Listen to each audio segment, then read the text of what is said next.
Synopsis of Lesson 8. Clairvoyant Reverie: the higher forms of clairvoyance, and how they may be cultivated and acquired. Trance conditions not essential to highest clairvoyance, although often connected therewith. In clairvoyant reverie, the clairvoyant does not become unconscious, but merely shuts out the outside world of sights and sounds, shifting the consciousness from the physical plane to the astral. Clairvoyant reverie may be safely and effectively induced by mental concentration alone. Artificial methods are dangerous, and not advised by the best authorities. Abnormal conditions are not desirable.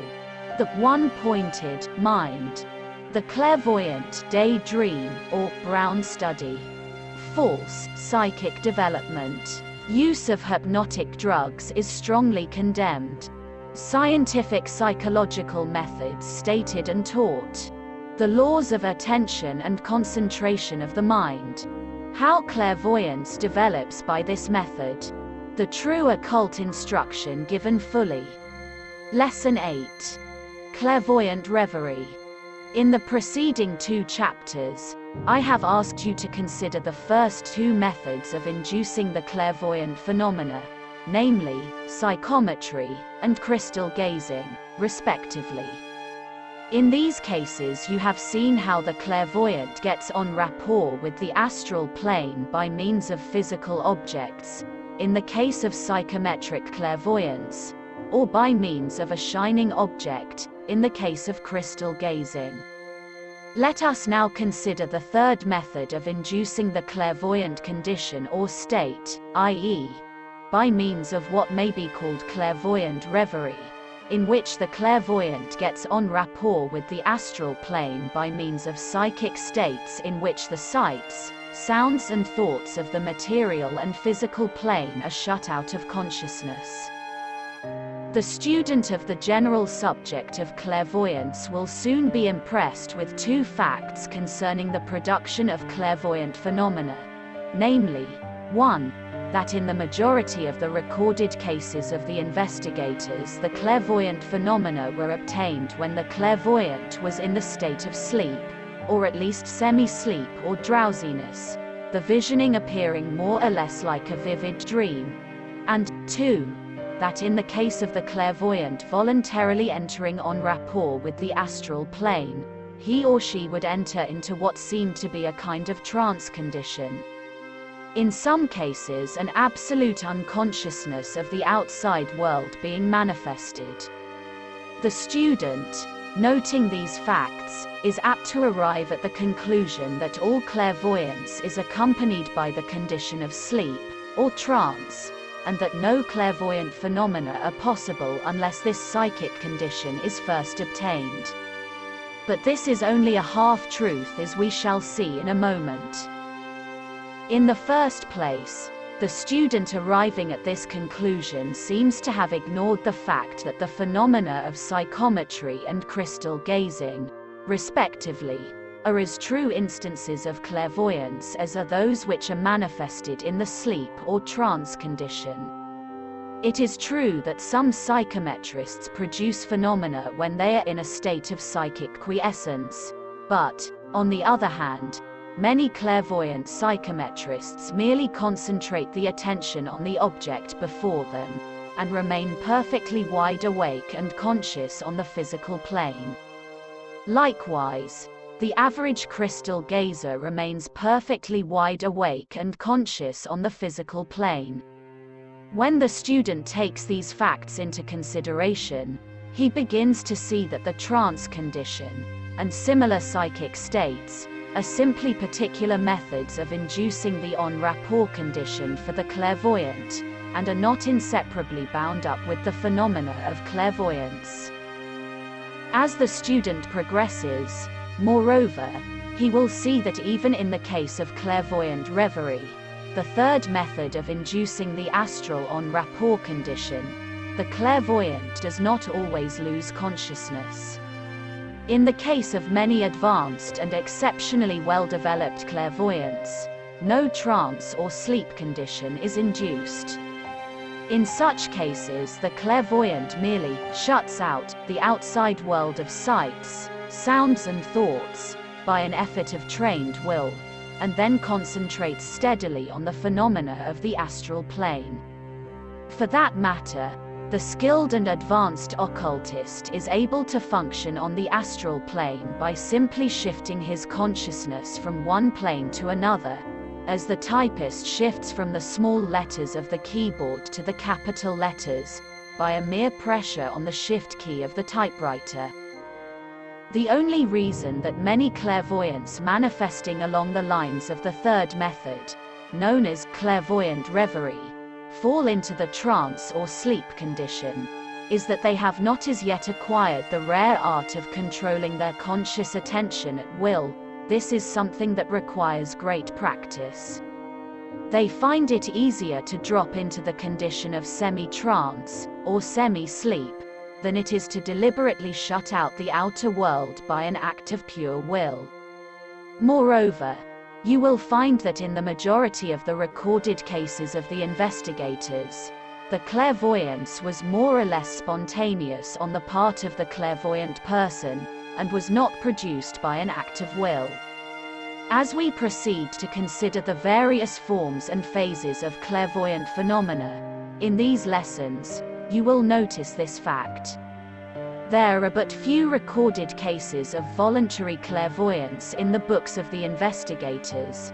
The skilled clairvoyants, and more particularly the advanced occultists, avoid the investigators rather than seek them.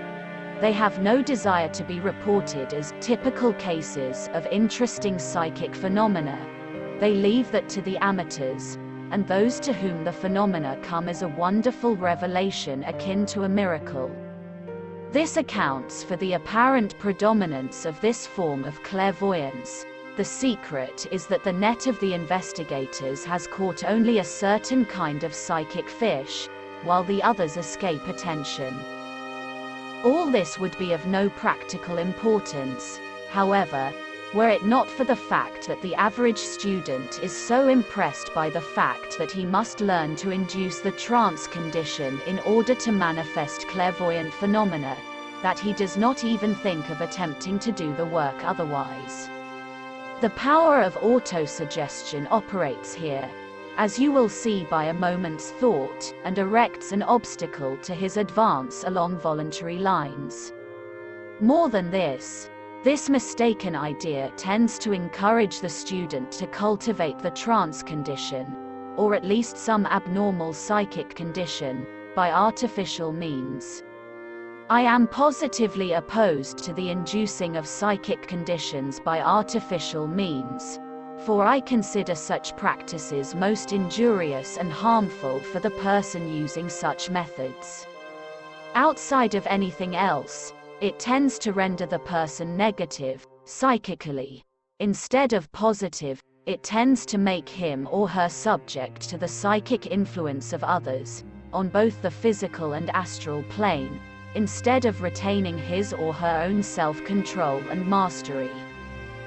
The best authorities among the occultists instruct their pupils that the state of clairvoyant reverie may be safely and effectively induced by the practice of mental concentration alone.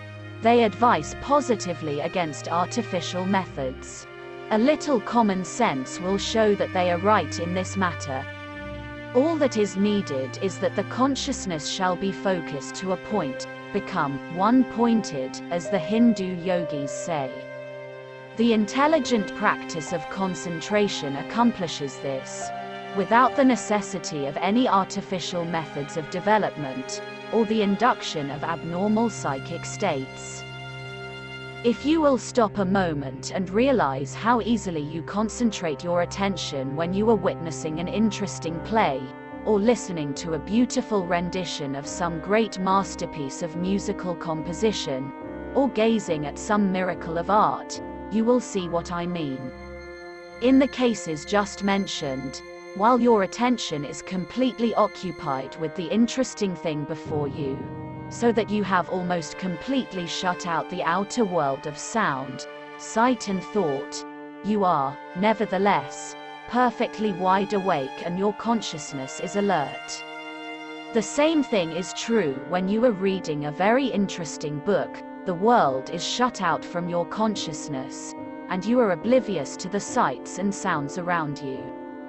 At the risk of being considered flippant, I would remind you of the common spectacle of two lovers so wrapped up in each other's company that they forget that there is a smiling world of people around them. Time and space are forgotten to the two lovers. To them there is only one world, with but two persons in it. Again, how often have you fallen into what is known as a brown study, or daydream, in which you have been so occupied with the thoughts and fancies floating through your mind, that you forgot all else? Well, then, this will give you a common-sense idea of the state that the occultists teach may be induced in order to enter into the state of en rapport with the astral plane, the state in which clairvoyance is possible. Whether you are seeking clairvoyance by the method of psychometry, or by crystal gazing, or by clairvoyant reverie, this will give you the key to the state. It is a perfectly natural state, nothing abnormal about it, you will notice. To some who may think that I am laying too much stress on the undesirability of artificial methods of inducing the clairvoyant condition, I would say that they are probably not aware of the erroneous and often harmful teachings on the subject that are being promulgated by ignorant or misinformed teachers. A little learning is a dangerous thing, in many cases. It may surprise some of my students to learn that some of this class of teachers are instructing their pupils to practice methods of self-hypnosis by gazing steadily at a bright object until they fall unconscious, or by gazing, cross-eyed, at the tip of the nose, or at an object held between the two eyebrows. These are familiar methods of certain schools of hypnotism, and result in producing a state of artificial hypnosis, more or less deep. Such a state is most undesirable, not only by reason of its immediate effects, but also by reason of the fact that it often results in a condition of abnormal sensitivity to the will of others, or even to the thoughts and feelings of others, on both the astral and the physical planes of life. I emphatically warn my students against any such practices, or anything resembling them. While I dislike to dwell on the subject, I feel that I should call the attention of my students to the fact that certain teachers seek to produce the abnormal psychic condition by means of exhausting breathing exercises, which make the person dizzy and sleepy. This is all wrong. While rhythmic breathing exercises have a certain value in psychic phenomena, and are harmless when properly practiced, nevertheless such practices as those to which I have alluded are harmful to the nervous system of the person, and also tend to induce undesirable psychic conditions. Again, some teachers have sought to have their students hold their breath for comparatively long periods of time in order to bring about abnormal psychic states. The slightest knowledge of physiology informs one that such a practice must be harmful. It causes the blood to become thick and impure, and deficient in oxygen. It certainly will produce a kind of drowsiness, for the same reason that impure air in a room will do the same thing. In both cases the bloodstream is poisoned and made impure. The purpose of rational and normal breathing is to obviate just this thing, so these teachers are reversing a natural law of the body, in order to produce an abnormal psychic state.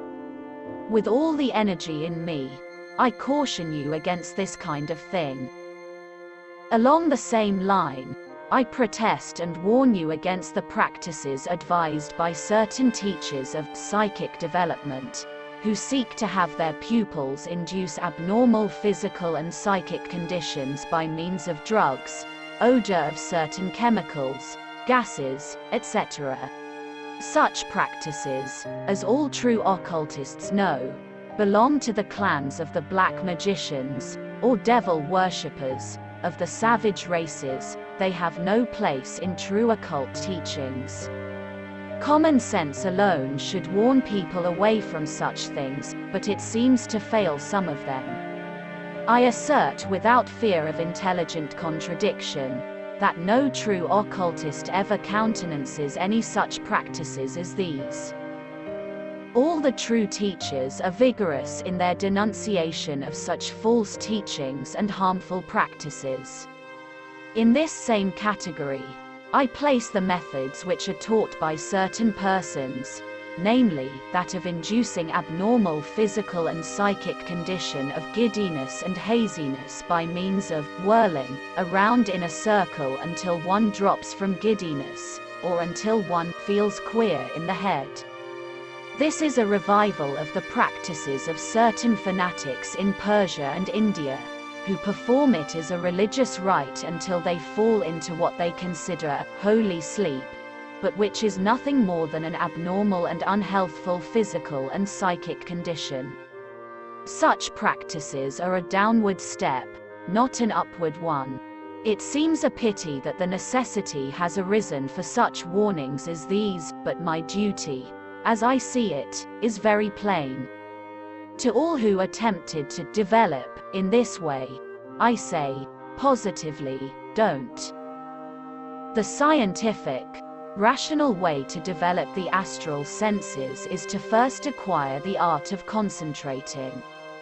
Bear in mind that in concentration the person, while shutting out the impressions of the outside world in general, nevertheless focuses and concentrates his attention upon the one matter before him. This is quite a different thing from making oneself sensitive to every current of thought and feeling that may be in the psychic atmosphere. True concentration renders one positive, while the other methods render one negative.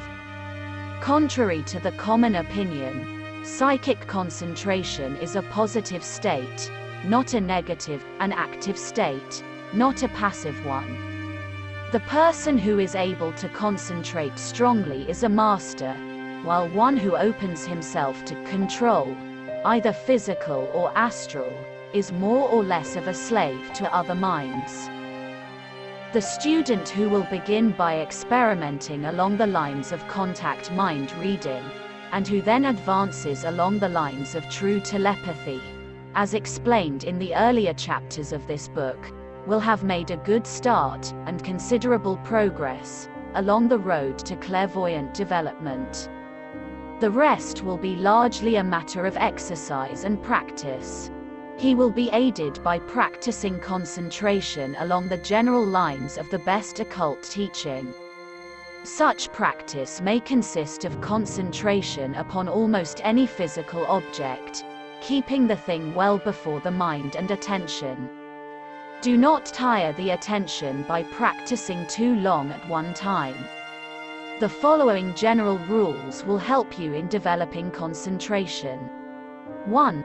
The attention attaches more readily to interesting rather than uninteresting things.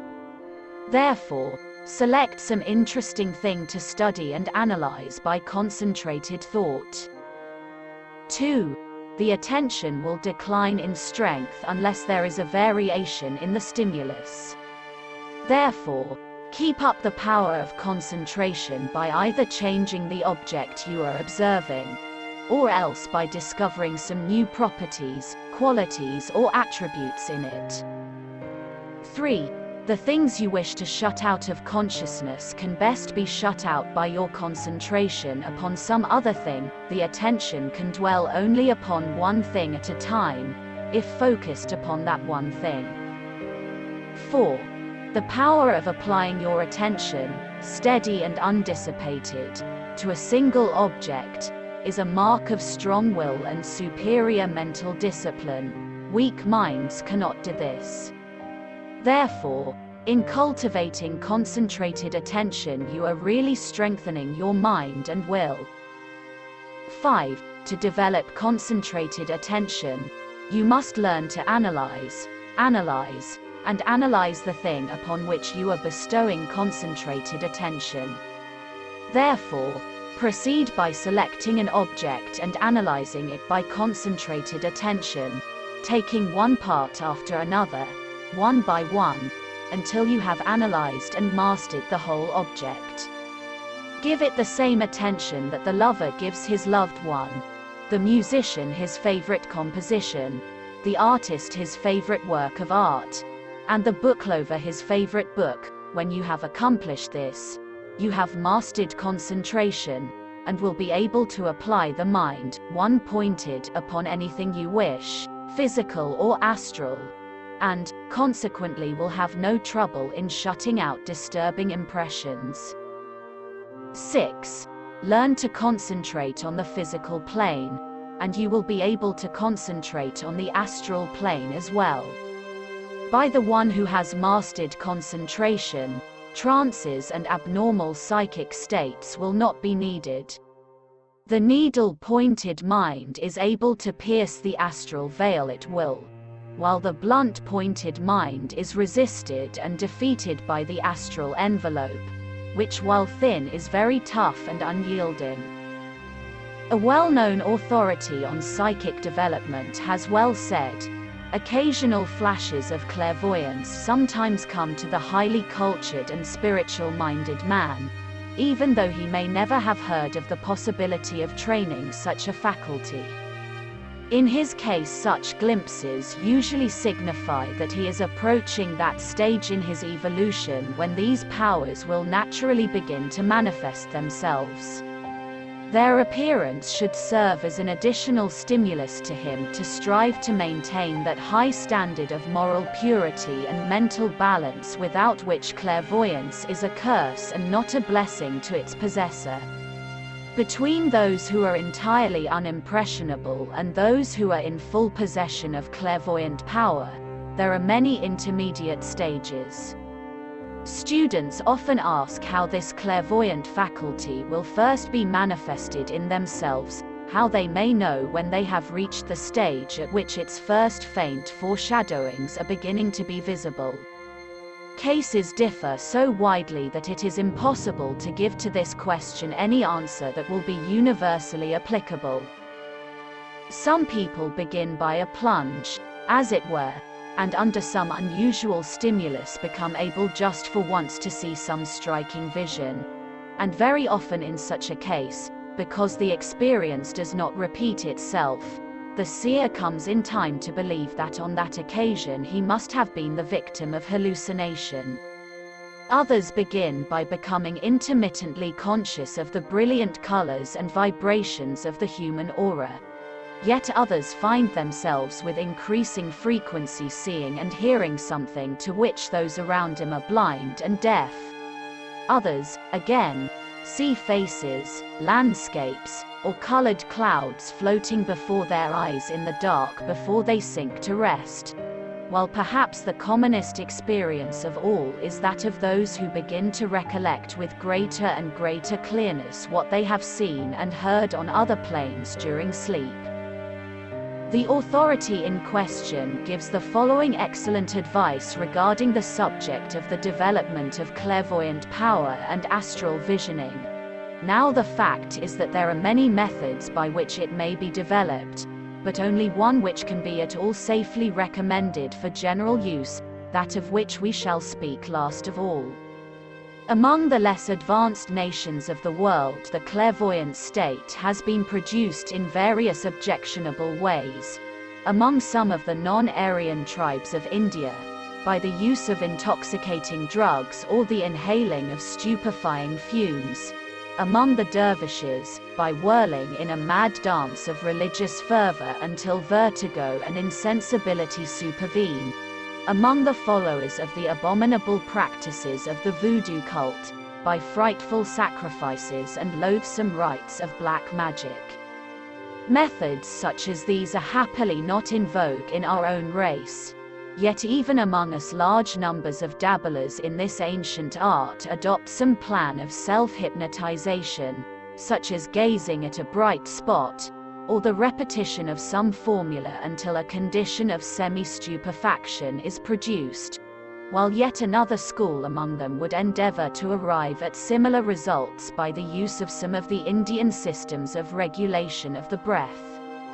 All these methods are unequivocally to be condemned as quite unsafe for the practice of the ordinary man who has no idea of what he is doing, who is simply making vague experiments in an unknown world. Even the method of obtaining clairvoyance by allowing oneself to be mesmerized by another person is one from which I should myself shrink with the most decided distaste, and assuredly it should never be attempted except under conditions of absolute trust and affection between the magnetizer and the magnetized, and a perfection of purity in heart and soul, in mind and intention, such as is rarely to be seen among any but the greatest of saints.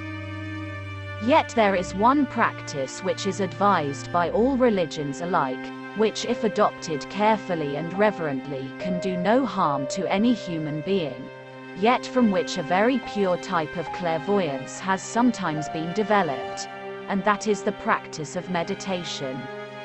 Let a man choose a certain time every day, a time when he can rely upon being quiet and undisturbed, though preferably in the daytime rather than at night, and set himself at that time to keep his mind for a few minutes entirely free from all earthly thoughts of any kind whatever, and, when that is achieved, to direct the whole force of his being towards the highest ideal that he happens to know. He will find that to gain such perfect control of thought is enormously more difficult than he supposes, but when he attains it, it cannot but be in every way most beneficial to him, and as he grows more and more able to elevate and concentrate his thought, he may gradually find that new worlds are opening before his sight. As a preliminary training towards the satisfactory achievement of such meditation, he will find it desirable to make a practice of concentration in the affairs of daily life, even in the smallest of them. If he writes a letter, let him think of nothing else but that letter until it is finished. If he reads a book, let him see to it that his thought is never allowed to wander from his author's meaning. He must learn to hold his mind in check, and to be master of that also, as well as of his lower passions. He must patiently labor to acquire absolute control of his thoughts, so that he will always know exactly what he is thinking about, and why, so that he can use his mind, and turn it or hold it still, as a practiced swordsman turns his weapon where he will. I have given the above full quotation from this authority, not merely because that from another angle he states the same general principles as do I, but also because his personal experience in actual clairvoyant phenomena is so extended and varied that any word from him on the subject of the development of clairvoyant power must have a value of its own. While I differ from this authority on some points of detail of theory and practice, nevertheless I gladly testify to the soundness of his views as above quoted, and pass him on to my students for careful consideration and attention. The student will do well to heed what he has to say, and to combine such opinion with what I have uttered in the earlier part of this chapter. There will be found a close agreement in principle and practice. And now let us pass on to a consideration of the various forms and phases of the clairvoyant phenomena itself. The subject is fascinating, and I am sure that you will enjoy this little excursion into the strange realm of thought regarding the astral phenomena of clairvoyance. But be sure to master each lesson before proceeding to the rest, as otherwise you will have to turn back the leaves of the course in order to pick up some point of teaching that you have neglected.